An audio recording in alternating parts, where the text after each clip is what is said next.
Welcome to this week's episode of Born to be Dope. We are in the studio with branding strategist and expert Tiffany Bethea. We're going to talk to her about all things branding right after this. Had a vision, they made a plan. Put it into practice with the actions of my hands. Put it into practice with my circle and my fam. Had my bad before I became a businessman. This is the illest rhyme I ever wrote. Said I was born to be dope. Come on. This is the illest rhyme I ever wrote. Said I was born to be dope. All right, welcome back. I am your host, Ryan C. Greene, welcome to another episode of Born to be Dope. I'm your host, Ryan C. Greene. This is the show where we help you master, magnify, monetize your expertise so you can 10x your impact, influence, and income by celebrating being unapologetically great at being you. We mix personal development and hip hop to make sure we just helping you grow and just be you, just be dope at being you. So make sure you like, share, subscribe to the page, to the show, wherever you're watching, and tell someone else about it. But let's jump right in because I'm excited about this week's show. Our guest today, Tiffany Bethea. Let's just get this out the way. I realized my show, like I love this show because I can talk to my friends, people who I know, and I realized that just about everybody I've had, not everybody, like we've gone to school together. So yes, y'all, another Hamptonian. Come on. Because Hamptonians do it big. Real big. Found out we also went to the same high school. Yes, so I'm way older than her. I mean, she just graduated like 2-3 years ago. Oh, please. Not even. But listen, I just like to say, look, I bring friends, people that I trust because I'm sharing them, their expertise with my audience. I make sure people I trust, I know that are doing what they say they do. And that's why I want to bring you in here. So thank you for having me. I'm so excited and honored. Wonderful, wonderful, wonderful. So let's jump right into it because, and I know like I've from the outside kind of seen you and followed you a little bit. Yeah. Because I know you do a lot of stuff for women, so I'm like, I guess I can't go. But excellence, it attracts. Yeah. So regardless of who your audience is, and I've learned, like, listen, I'm gonna sneak in on this women stuff because y'all got it going on, and so I'm like, y'all be sharing all the good stuff. So talk to me about Tiffany Bethea. Because I know you, I don't want to get ahead of it. Let you give your bio first, and then I'll kind of jump in where I want to go. So tell the world who Tiffany Bethea is. Oh, man. What did you miss? Let's see. You kind of covered a lot. But like you said, Hamptonian, while there, got a degree in business, marketing, and have been in the industry for 18 years. Now, I feel old every time I say that, okay? But like you said, and it really started with working with faith-based nonprofit. So was doing that. And then it wasn't until about 2015-16 that I kind of started coaching. Okay. Reluctantly. We'll talk about that. But that's when I really started working with women specifically on how to monetize their gifts, how to package their genius and take it to the market. And honestly, right now, I wouldn't want to be anything but a coach. Wow. I love it. Isn't that wild? Something that you didn't really want to do, but success and life. I'm going to guess you probably got tired of people calling you saying, "Can I pick your brain?" That's definitely that. Like, okay. But talk about how you ended up in coaching them. Yeah. Because I think that a lot of people call them. I'm gonna say a lot. I try not to use those kind of words, but there's coaches. People who call themselves coaches. Yes. Who aren't really coaches. Yes. What is a coach? Yeah. Well, you know what? I might not look like it, but I'm a sports girl. Okay. So it's funny when I think about a coach, I literally see myself as the person on the sidelines, writing the X's and O's, helping my clients run the play. They want to win, whatever their specific win is, but they don't exactly know how to do that. And so my job is to figure out what they have, what they need, and let's fill in the gaps. And my true gift is the X's and O's. Wonderful. That's how I look at it. Yeah, I like that. I like that too. I like that. So the strategy piece of it, really giving them. Now, another thing I forgot we actually have in common is that we're both PKs. Yeah. Now, yes. You grew up in the home with your preachers. My dad was a PK, but so I didn't grow up under him. So I was a little more, had a little more freedom. You weren't directly under the magnifying glass like I was. Right. Yeah. Every time I opened my mouth, he was like, "You gonna be a preacher? You gonna be the next pastor of my church?" So rest in peace to Harry. Yes. But I brought that up because you talked about how you started in faith-based or faith-based. I messed it all up. You know what I mean? Church people, right? So you started in faith-based organizations and helping them. Yeah. So I want to start there because I know that you're a singer. You've had albums. You're just so talented. But talk to us about the church because I know that's where I got my start from too. really trying. My thing was, how do I take biblical principles and take them to the world without having to go in there and say for every speech, Mark 29, whatever. Yeah, exactly. So talk about how you were able to do that, take business to the church. Yeah. Well, first that means I got to give you some backstory. All right, that's what we hear. So I was originally a music major at Hampton. Oh, okay. Since you mentioned me singing. Yes. I did not go in for a business degree. Okay. I had an audition with an A&R at a record label between freshman and sophomore year. Okay. And they said, too much classical training. Well, that was all we did as a music major. So I said, I'm going to get a business degree so I can manage my career. That was it.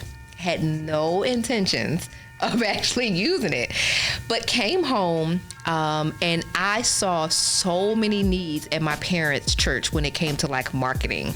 I mean, it was even small stuff like, this domain is way too long. Are we serious? Like, charity begins at home. Yeah. So I immediately jumped in to start helping fix their marketing. So then I get other calls from other pastors because they don't teach marketing in seminary. Right. That's true. Right? Right. They don't teach this. So I noticed that there were a lot of ministries and then even faith-based nonprofits who were doing great work, but it was right in that digital boom. And so how do you navigate that? So that's where, God started using me, and I was kind of like, okay. And I went with it because I enjoyed the passion I have found is seeing people who are doing amazing things, but not enough people know. And I'm like, you can't be the best kept secret. I say all the time, right? Yeah. So really helping them make more noise online and be seen by the people that need to see, that's like my biggest high. And then 2015-16, I started getting more calls from individuals, not just companies. And let me back up. 2012 is when I started working for myself full time. Okay. So I was working at the church, and then I said, I want to do this for myself, right? So they became a client. I continued doing their marketing. But I was still primarily doing done-for-you services. 2015-16, I started getting calls just from women, from pastors, from leaders saying, I want to write a book or I want to do a thing. And I was like, cool. It didn't bother me, Ryan, until people started actually calling me a coach. Because I just felt like it was trendy. Yeah. Everybody was saying it. I've never been... I was like totally uninterested. Right. To the point where I was at a live event.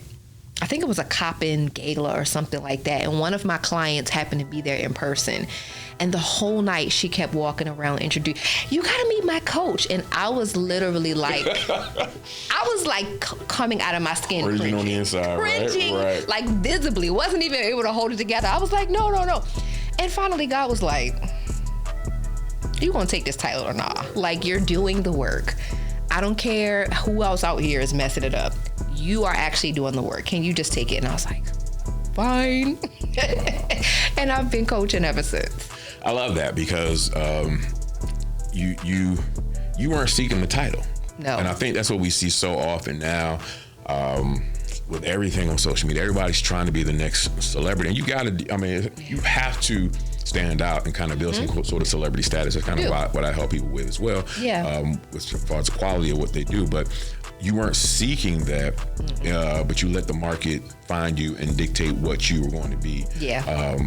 As it related to your expertise. You weren't just like, because people will tell you, you should do this. Especially, in church, people will profile all over you. Always. And you all spend the next 5 years trying to do something that you ain't even know what. Running in circles, yes. Yeah, but we're not here to talk about that. So I'm sorry, I get off on it. Listen, I get it. So let's talk then about the branding. Yeah.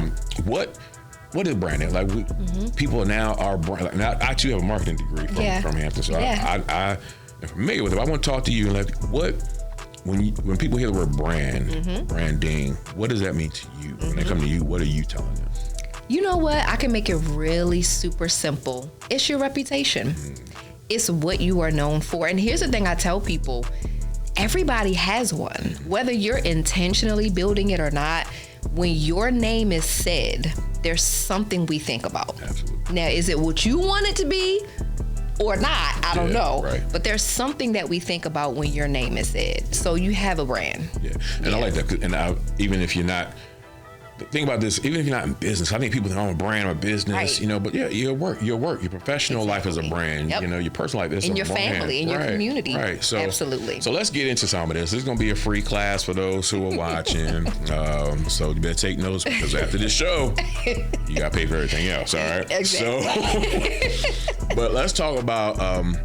What's some of the first things people should consider when building their brand? Like, we're going to focus it on people who are trying to do business. Yeah. All right. So, folks, if I'm home, I'm trying to do a business now, I'm expert in something. What's the first couple of things they should think about building their brand? I love this. So, it's the first thing is, what solution do you want to solve? People don't buy products and services; they buy solutions. Awesome. So, one of the biggest mistakes I see is people just creating stuff, and I'm like, oh. Well, what's the solution? And they're not clear. Yeah. Well, that's why the data is showing. That's why your sales are, they don't know. So I'm always like, what problem do you want to solve? And I believe that I like to say it's where passion and proficiency meet, because would you want a doctor to do surgery on you who's just excited about surgery but doesn't know what he's doing? Right. Probably not. No. So what's happening in this current market is, because there's so much passion and purpose talk, everybody wants to create a course on what they're passionate about, but it has to meet your proficiency. What do you actually know how to do? Right. Because if it's just passion, then it may not actually produce the result. But if you're passionate about it and you've got some skill and proficiency, then that's a really powerful boom. You know, I don't even know if you picked up on it, but you said, what do you actually know how to do? And I've been in this thing for about 20 years myself, so I've seen it, and I've been in all phases, and I see people come up in all phases. We get so many people who talk about what they know, but not what they know how to do. Right. You know, and that's a big difference. And you talk about you really had me stepping on toes today, Tiffany. I don't know what I was thinking when I brought you in here, because that purpose talk, right? Like, when I first wrote my first book came out in 2005. Okay. Success is in your hand. It was all about finding your purpose. Okay. And it's really about that. And then I even have a book called The Passionpreneur, because it's about passion. But even with that, it's not enough to talk about. First of all, people know how to find. You can't tell somebody else how to find their purpose. You know, so a lot of people who talk about purpose is like, that's motivational, it's inspirational, but what are you solving? What problem are you solving? What are you helping? And that's hard to do when you're just in the purpose space. Yep. So when you go to the passion place, what I made sure I did was, okay, how do you monetize that passion? Now that's the solution. Okay, you're passionate about something. We all are passionate about something. Yeah. But we can't just go out there, you know, on fire about something with no direction, nothing to do with it. Exactly, So, which is what people do. right, exactly. And so it's so good that you said that. Not just what do you know, but you got to focus on what do you know how to do. Yes. Because that's the biggest thing. And that's what I am with a lot of things I'm teaching now too, is about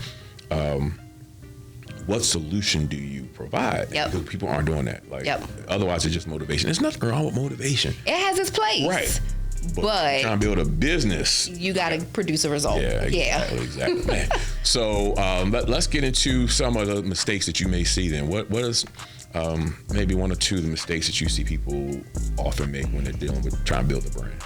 I knew you were going to ask me this. It's one of my favorite questions. Oh, shucks. I've been saying this answer for probably at least 15 years. People don't have a target audience.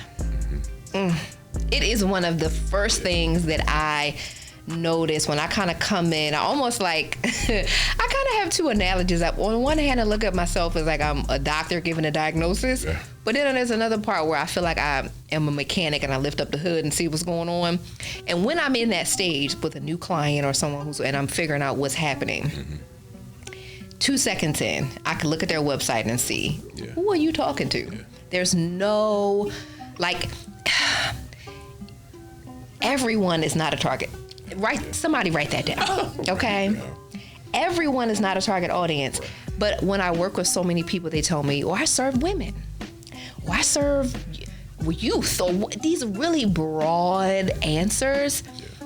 And here's the thing. When you look at maybe major corporations like a Coca-Cola or they actually do have a product that serves everyone, but they still niche. Right. The commercials on BET look different than they do Absolutely. on Country Music Channel. Absolutely. They spend massive dollars to still sub-niche their messaging to many markets. They're not even talking to everyone. Right. And they have millions of marketing dollars. So you have to be talking to someone very specific. And I feel like in the space of thought leadership, coaches, speakers, authors, it's typically you are serving someone you once were. Man. I know. I'm saying, I'm letting you talk. I'm sitting there trying to take these mental notes because I was going to touch on that. But yes, you are. Yes, you are. Yeah. So for me, and it took me a couple of years into coaching to really figure out that every time we got to the root of who their audience was, it was always locked in a part of their story. So now I know how to go right in, and because that's where most people are confused. They can't figure out how to niche themselves, but it's always you serve you. Yeah. So let's figure out who you've been. All my books, I tell people all the time, my books are my story. I've lived it first, and I tell it and try to coach people through as well. So when you said that, I was like, man, okay. Yeah. But that's that target audience piece, and I'm being transparent. I struggle with it too. We all do. Right. So,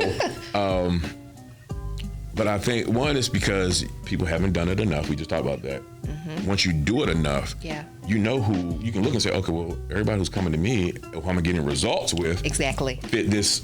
So this must be my audience, Yes. right? Yes. So if you don't have that, then you probably haven't served enough people. That's one. I'm not the expert. I'm just guessing. So. No. Yeah. But and two, it's just a matter of like you said, just growing through it and not thinking. That's what I want to say. Not thinking that you have to. How do I put this? We think it takes so many people to be successful. Like I've got to have 1 million customers. Yeah, you don't. And you don't. No. You don't. Yeah. So it's like, when you can really hone in on like, okay, if I can find 200 people who Yep. will ride with me, Yep. you may have to, you got churn, so maybe you're losing Exactly. 30, but gain another 30 each Right. year, whatever it may be. Yep. But when you know that small group, that community, and we'll talk about the community and what you're building too. So that, I wasn't ready for this. Can I add something? You just said something Yes, really indeed. key. You said you probably haven't served enough people. Here's another thing I found. Your niche really chooses you. Yeah. So what happens is we got to stop comparing ourselves, our chapter 2 to somebody's chapter 15. Because I think what happens is we try to seem like a more seasoned brand than we are. It's okay to just be starting out and to just kind of be in beta, serve a bunch of people, and then see where you get results. Your niche really chooses you. To be honest, Ryan, I was not really trying to be the faith-based marketer. Now, I know that's like, really? You're a minister? I wasn't. Was not. I was like, Jesus is over here. I love my work. This is corporate, and I really didn't see the two mixing, and that niche hit me over the head. It literally would have made no sense for me not to choose it because it chose me. Yeah. So your niche is going to choose you. Yeah. And I've been doing writing and publishing for speaking. That was where I started, like I said, 2004. But when I transitioned to more visual media, I was like, okay, well, because I was done. I was like, I don't want to help authors no more. I was like, I didn't want to help people write books anymore. Yeah. Because it was just like, there's a lot of reasons I'm not getting to. Maybe I could probably guess interview a me, few right? of So, but I was like, I'm trying to get out of this. I want to go and I want to make movies and TV and that kind of stuff. So I was like, when I first started this about 3 years ago, it was like, I'm just trying to reach. I didn't know. I was, again, back at square one, like, who was my audience? And I said, wait a minute. I've spent the last 15, 17 years building myself as an expert in the publishing and speaking space. Why would I not still target that same audience? Like you said, the old me, that's not the word you use, but that was me. My thing was, as an author, as a speaker, it's hard to get good content, get stage footage, get good photos. And I was like, so why would I not serve those same people? Now I had to upgrade the level of course, of author and speaker. But it's like, so it was like, man, I'm sorry, y'all. I said this was gonna be a class. It's turned into a kind of a therapy session almost for me. I'm like, I love it. I didn't know. Like I knew I loved the vibe I got from Tiffany, from everything she's done and when I've seen you live. I didn't realize like, there's a connection. I was like, man. Anyway, and you talk about it's okay to be in beta. So I want to go to social media because nowadays we can see everything, and I think it's social media. And let me know your take on this. I think it's messed us up in thinking that we can't show our flaws. We can't show our humble beginnings. Yep. We all have to come out the gate. I'm making $1 million. Yep. I'm an expert. I'm doing this. I'm driving this. I'm doing that. Yeah. Because people are so quick to judge and talk negatively about what you're building. So what's your take on that, and how do you help the person say, listen, be comfortable being you and build it where you are? I love this because you're absolutely right. Social media, while it has many positives, one of the negatives is this image, and you can see all the people in your field, and you might be on chapter 2, but you see the people on chapter 10, and you feel like you're competing with them. And the reality is, in many cases, you're not. When I think about people who are ahead of me, I could name folks. We're not really competing for the same audience. There are people who are for you, and there are people who are for me. And I think that if we could, it really goes back to a scarcity mentality. Let me start there, because if I truly, and I went through this. Let me so all of this is coming from me having to push through that thought, because I can see the folks in my sphere who have 8-figure brand strategy businesses, and so even. I've been at this for 12 years now, but even a few years ago, it's intimidating to be out here saying, like, I'm a brand, I can help you build a brand, and you got Rory Vaden and some of these other folks over here. But what I realized is, like, I serve a really big, abundant God. And he knew what he put inside of me, and he knows what he put inside of all of them too. And so there are people that need what they have, and there are people who need what I have. If I trust my gift, if I'm authentic about what I can do and who I can serve, the people who need me, they'll find me. And the funny thing is, I actually get a lot of clients who have worked with all the big names, been in programs, and they got something, but they still needed a lot of help. And so that helped me to realize, like, we all have our space. I mean, I'm talking about big names and major programs, and they have still landed on my doorstep saying, I still need help. I still need more.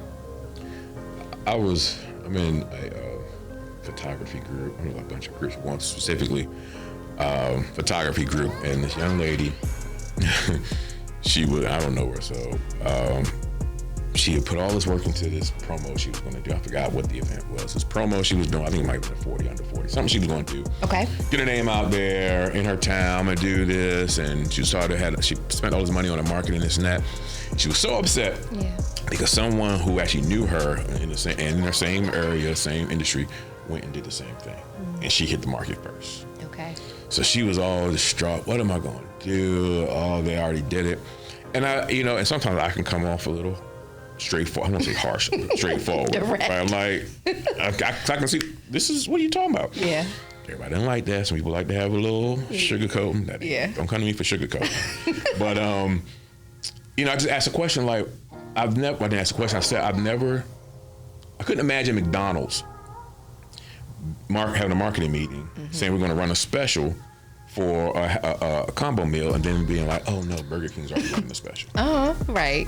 So I say all that to go back to you saying that there's room for everybody. We I talk about it all the time. We have to have an abundance mentality. Yeah. There's enough for everybody. Yep. And I find even with successful people too in the brands, like I believe in partnering. I believe in building platforms. That's my thing. I really want to see us all win. I understand what we're all against. Yeah. So it's not competition for me to put somebody else on my platform. It's not competition to work together, but I realize what I'm learning is that a lot of people still aren't there. A lot of people that it's hard to trust people. They're not ready to partner for real and just really build something together. And it's just like we could just get so much further if we were, just willing, or and there's a lot of factors that go into that. But just willing to really see life as an abundance and see that there's enough for everybody out there, man. Yeah. So we're not taking up an offering, but you're preaching today. Okay? You're preaching today. I knew I was coming to your platform, so I knew I had to bring the good stuff. You did it. You were bringing it in. I'm gonna talk about. Let's talk about AI. And I didn't ask you this beforehand, so I don't know what your expertise is. Yeah. But I don't want you to give me an AI course, but I want you to talk about AI in the branding market. What's your take on it? How can it be beneficial? And then what maybe, and there's a lot of questions. How can it be beneficial, but then also maybe something that, look, AI is cool, but you better not use it for this. Watch out for this. I love this. I realized probably very recently, within the last year or so, that I'm an early adopter. I don't think I've thought of myself that way, but I'm looking at my behavior over and I go, you know what? I am always somebody who's a very fast adopter with new technology, with all these different things. And so I jumped right in, with a lot of the AI, and I use several different platforms, and oh boy, you see my eyes getting big. I'm like, so in general, I think that it's a benefit. I think it's a huge benefit, but I think we have to use it properly. So I really do encourage people to educate themselves, not to fear it. I can understand the fear, like, because like my son and I, who was in studio, by the way, we'll watch movies or iRobot or different things, and I can understand the hesitation of what happens if they go wrong? Right. Yeah. I get it, so I actually used to have a very kind of leery feeling about AI until I started using platforms. I started educating myself. So I wanted to say that for anybody who's like me, who's kind of AI scared. Okay. Educate yourself, learn first before you really form an opinion. Some of the benefits I see is, let me back up as I'm going into the benefits. One of the fears I think people have is it going to completely take away jobs? Now, this is just my opinion. I do know it's happening in some sects, but I think for entrepreneurship, I don't think it's really going to replace jobs. I think what's going to happen is the people who don't use AI will be replaced by the people who do use it. Yeah. That's what I think is going to happen. So, for example, something I use it for quite a bit is copywriting. Yeah. But I'm not taking exactly what it says. I'm actually using it to give me ideas, give me some words, and then it still needs to be written by a human. Absolutely. Yeah. So you still need a copywriter. Right. Let's be clear. Yeah. You still need a person who understands a heartbeat and a draw. So you don't fire your copywriter and just don't do that. Because people go on ChatGPT and it's write me this and that. No. It's if you ever used it, you're okay, just like you said, I've used it for a bio. Mm-hmm. And what I did was I took my bio that I wrote myself, put it in there, and was rewrite this, whatever. Yeah. And what it spit out was is that really me? Because the way it words things, it's hard to write about yourself. But again, you had to go through and edit it. This ain't me, because that fits your style and all that kind of stuff. So I like what you talk about, because there's a speed to it. Mm-hmm. That and I'm talking about anything, and even just like you said, ideas. I'll use stuff for visual ideas. Mm-hmm. I have to find an expert to really do it. Exactly. And that's probably the biggest thing I use it for is ideation, creation, market research. Now, one of the other things I like is it can also help. If you do really have a small budget and you can't hire, there are some ways where you could use. So, for example, I use something called Munch. Okay. Are you familiar? I'm not. I don't know what it is. So, Munch will take your long form and chop it into short form. Video. Okay. Yep. Okay. So let's say you do a live stream or even this show, but let's say you wanted to pull 60-second clips that you could post on different platforms. Now, you could have a person do that, or you could have Munch, which spits out great captions, but now again, you still got a check behind it, Right. So this is where that but it really can help with efficiency and speed. And let's say maybe you're using contractors or paying employees, maybe you can utilize them for shorter hours, because if you're using Munch, the time is going to be cut in a third that you need to do this task. Yeah. Definitely use the other softwares to do exactly what you said with the clips. So that's another thing. So many of them out there too. Yeah. Find what works for you. And don't be afraid to invest in that stuff. I just saw someone. I can't remember where I saw it. Someone was saying something about. I think it was Nikki. I don't know her whole name, but that's Nikki. I know. The AI queen. She said something about. You try and build a 7-8 figure brand, but you keep going on Fiverr looking for the cheapest logo designer or something like that. I didn't know if she originally said it or she posted it, but I followed her. So this is her name. So it's stuff like that. And it's I understand. No one. I don't care how much money you make. You still want the best deal. All right. Absolutely. So it's not just go throw money willy nilly. Yeah. But you gotta understand, like she said, when you really trying, what what level you trying to get your business to? Yeah. And then what are you really investing in it? You know. Now see, you're gonna make me say this. I wasn't gonna say it. But let's get it said. for the viewers who are spiritual folks, I'm gonna be honest. A few years back, I had this epiphany in my own business, and I started finding myself having to say this to clients, which is that the law of seed time and harvest works in your business too. You want to do everything for free, but you want somebody to pay you. That does not even match. So what seed are you putting in so that you're demanding a harvest? Oh, you want an 8-figure business, maybe even just a 6-figure business. You're not gonna be able to invest this little $500. Right. That's just not even in alignment. And so many of us are asking God for things like, oh, I want this business. You're not putting in the right seed for that. Right. You cannot plant an apple seed. I don't care what you do. If you plant an apple seed, baby, you're not getting oranges. Oh, indeed. It just ain't gonna happen. Yep.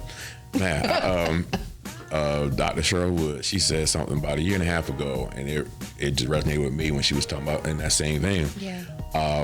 You can't ask people to invest in you more than you ever invested yourself. Say it for the people in the back. You trying to charge people, $5,000, $6,000, $10,000 for a coaching program. Yeah. But you never invested $5,000, $6,000, $10,000 in a coaching program yourself. Yes. You don't know what that takes and what that feels like to do. So, man, that's so on point. Listen, I want to talk about your community that you're building. Okay. You have it's called Successful and Surrounded. Yeah. So talk about that and what that's all about. Successful and Surrounded is my new baby. Okay. And it's so funny because you like that. Once you've been in it for so long, I don't know that you think you're always going to still be like creating and coming up with brand new things, but I got it's that brand new joy again of creating this community. And again, this is one of those things that happen because I listen to my market. This is not what I set out to do. Right. But I hosted a conference, and let me back up. I took a sabbatical in business at the end of 2021 for like 6 to 8 months. Okay. And then steps back into working full time. So I just needed a break. I just needed to refresh, realign. But that really impacted how I stepped back into business full time. And so it was like, what does it look like now? And so as I was in that repositioning phase, I hosted a conference, and I knew what was going to happen in the room, but I didn't know what was going to happen in the room. Right.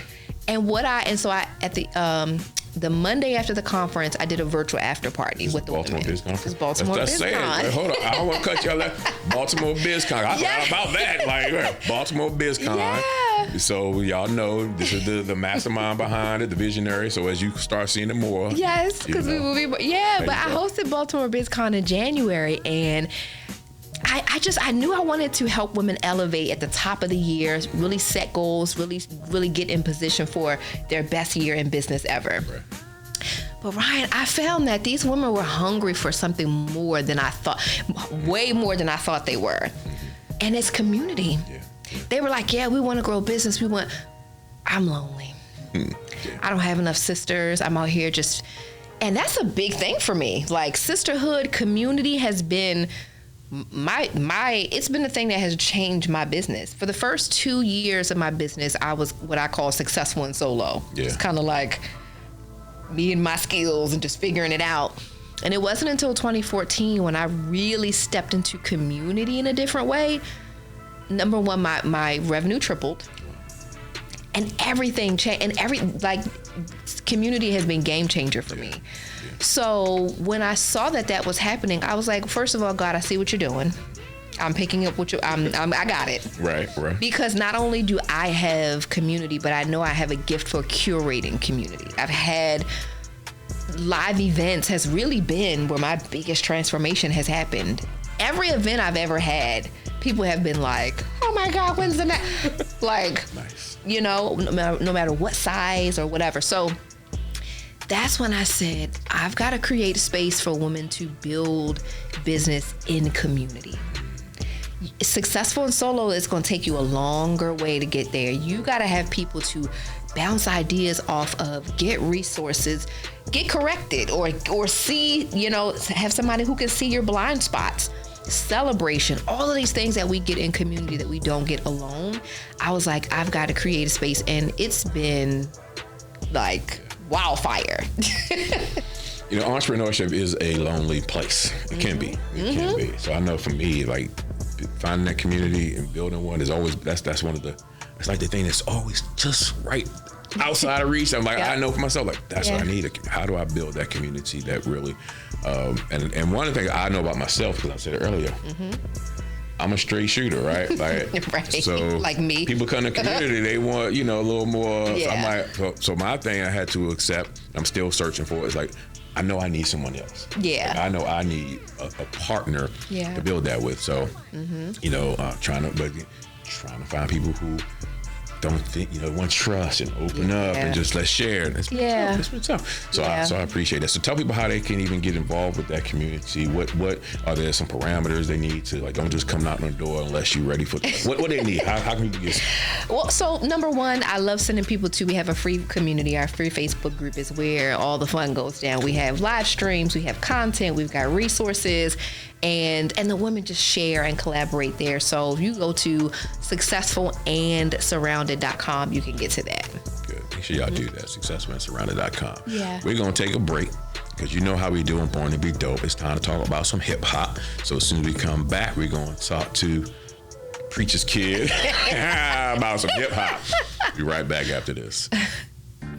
Tell me this sounds familiar if you're an author. You've published your book, you've sold a few hundred copies, and now you're like, well, what to do next? Before you go out trying to write another book, I want to talk to you about Author Media Camp. Now, Media Camp is a 6-week program where we're going to show you how to take your $20 book and build a thriving media platform off of it, how to take your book and turn it into a film, turn it into a TV show, turn it into your online course, how to build visual media from your course, from your book, so that you now position yourself as the celebrity authority. I'm going to show you how to 10x your impact, influence, and income from the content you already have by building a visual media platform. And you can go out and buy all the equipment. You can go out and do all the studying and film all the stuff yourself, or you can get with a group that's already doing it. They can show you in 6 weeks how to build those things out and then bring you into our studios to film it for you. So we're gonna actually help you not just build it, but then film it so that you have quality, professional level, premium looking video content to go with your brand. So if that sounds like you, I wanna invite you to visit btbmediacamp.com, btbmediacamp.com. Get all the information on the Media Camp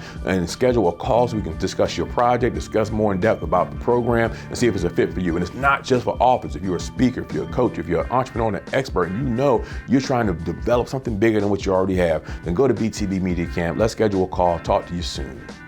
Hey, this is Ryan C. Greene, executive producer of Born to Be Dope. And if you know the Born to Be Dope is more than just a TV show or more than just a podcast. We're a movement all about celebrating, being unapologetically great at being you. And right now I'm excited to announce we're casting for our next Born to Be Dope visual mixtape and live summit.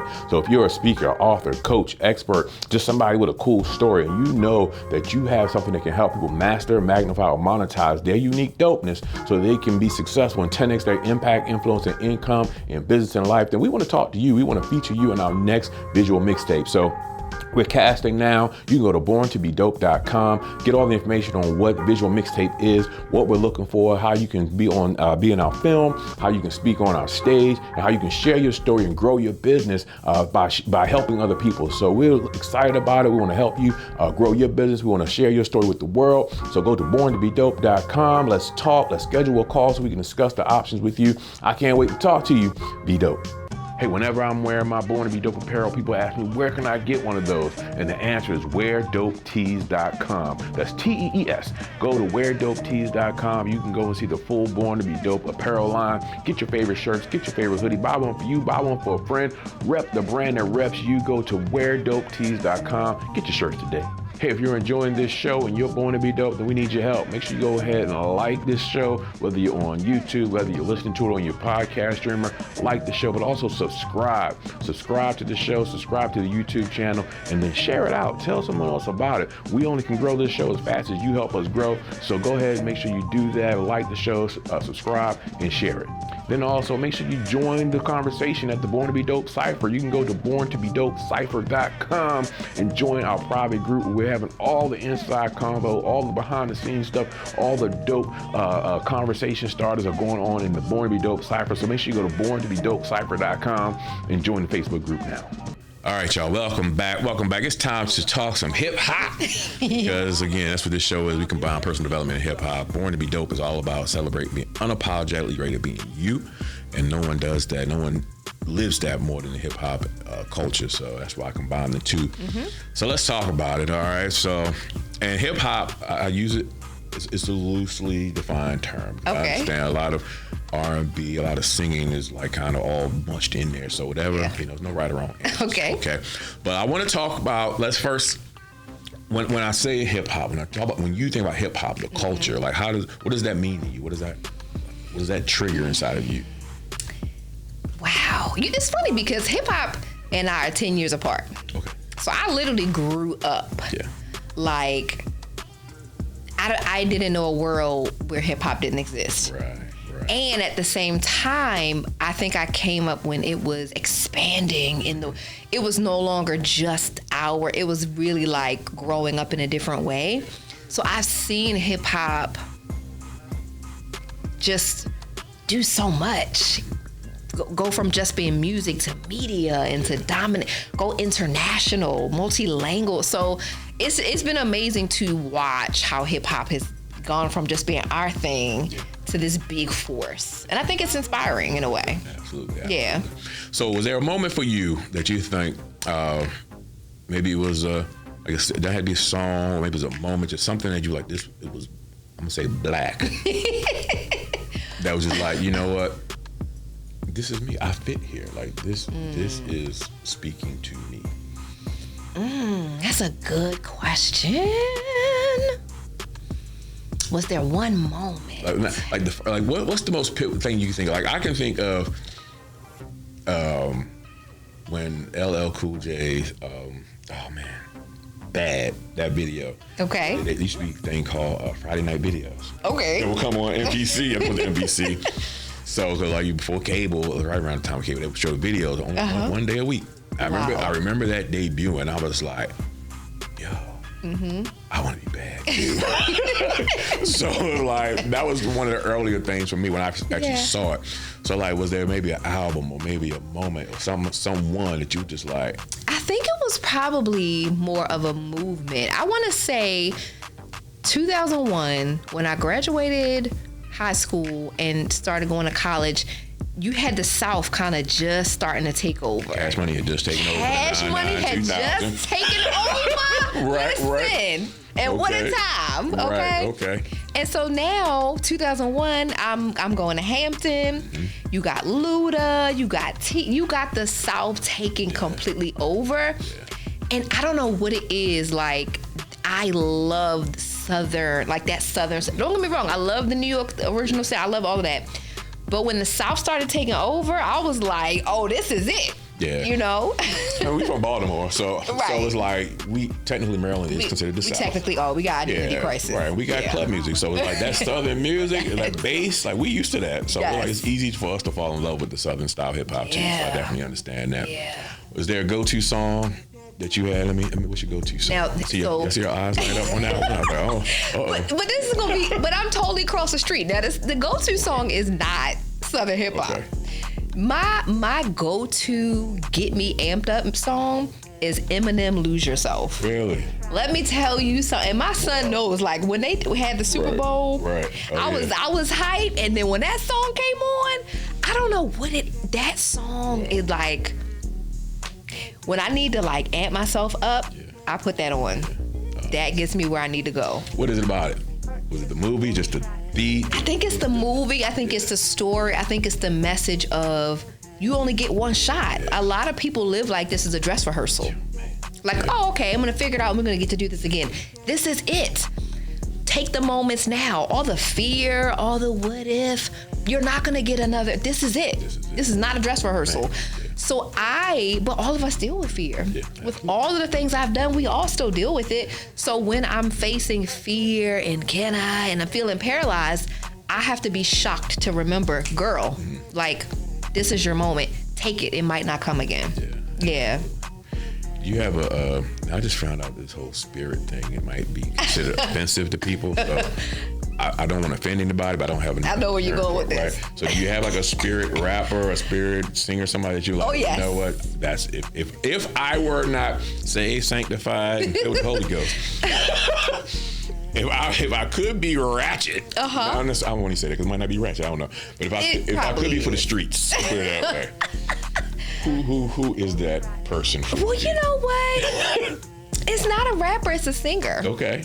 It's Beyonce. Did you think I was gonna say? Listen, I'm in the beehive now. I don't know how the Saints feel. I don't know if they don't log off, okay? Because the Saints, I don't know. But she's another one. Like she has songs that really get me amped up, or like ready for the stage, or ready to perform. You know? Yeah. I've said it often, but I always try to say it again. Like I'm a Beyonce fan. I like Beyonce. I know it's not cool for straight men.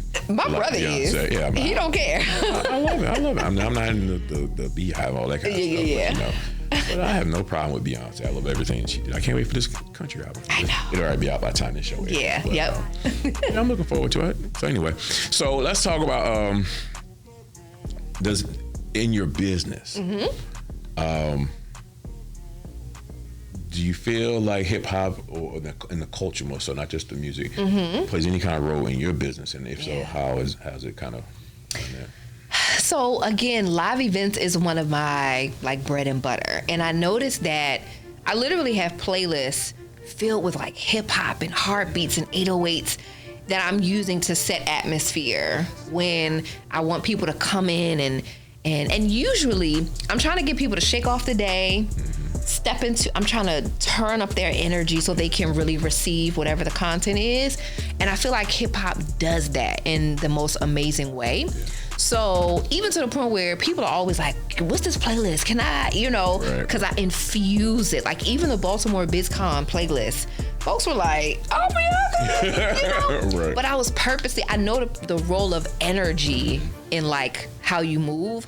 And hip hop, I can't imagine doing that without hip hop, to be honest. Yeah. It's, and I'm gonna keep bringing up the church because it's just who we are, right? We church kids. Right. It's like praise and worship has its place.